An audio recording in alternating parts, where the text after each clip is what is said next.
صباح السعادة والجمال عليكم. معاكم أم حمزة، الأكل البلدي. النهاردة إن شاء الله بإذن الله هتكلم عن قصة يا جماعة حلوة قوي، قصة حب حقيقية من أجمل قصص الحب. يا رب إن شاء الله ينال إعجابكم. قصة عن جندي وسرية.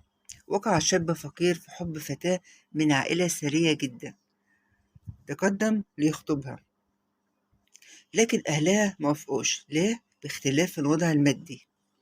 لكن الشاب أصر أن يثبت لنفسه ولأبوها، اشتغل ليل ونهار وتقدم مرة أخرى وأثبت لأهلها كده.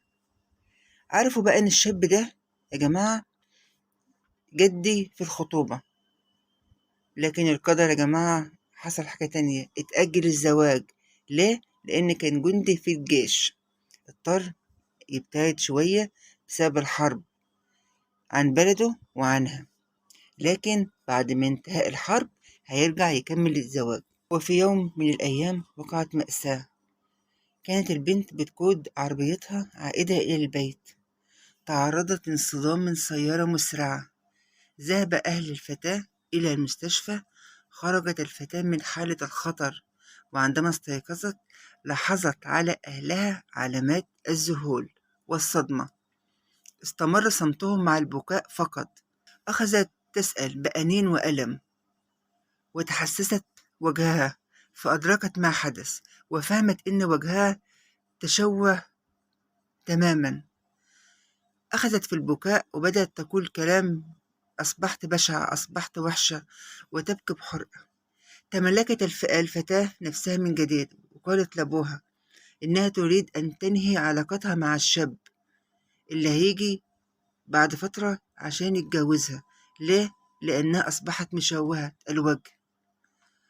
اتخذت القرار إنها ما عادش هشوفه تاني بعد كده خالص. لكن الشاب ظل بيراسلها كل يوم ويتصل بها بالتليفون وهي ما بتردش عليه أبدا. حاولت إن هي تبتعد عنه وتسيبه، لكن يا جماعة في يوم حدثت مفاجأة. دخلت أمها عليها في الغرفة وقالت لها: خطيبك إجا من الحرب. البنت لما سمعت الخبر اتفاجئت ورفضت إن هي تشوف أبدا. أمها قالت لها: ده إجالك ليدعوك لحفلة زفافه. فتحت بطاقة الزواج مذهولة، فوجدت إن اسم العروسة المكتوب هو اسمها.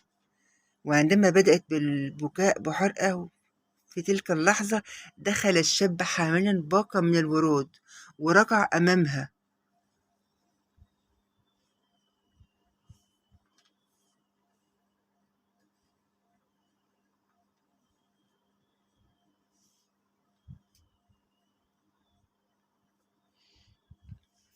وقال لها: هل تتجوزيني؟ فالبنت راحت مغطية وشها بإيديها وقالت له: أنا بشعة، أنا كرهت الوجه، ابتعد عني، ابتعد عني، لا أريد أن أتزوجك، أنا قبيحة، أنا كرهت الوجه، ابتعد ابتعد. وظلت تبعد فيه، ولكن قال لها: أمك بعتت لي صورتك في التليفون، ومن رغم من ذلك لم يتغير شيء في قلبي، فأنا أحببتك، أنا أحببتك أنت وليس وجهك. ده يا جماعة الحب الحقيقي، يا ريت يكون موجود ده دلوقتي. يا رب إن شاء الله القصة الحلوة دي الخفيفة دي تكون عبرة وتكون تعجبكم. ولو عجبك الفيديو متنسوش بقى تدعميني وتشتركوا في قناتي وتفعلوا زر الجرس عشان يوصلك كل حاجة حلوة من أم حمزة. يلا حبيبي، صباح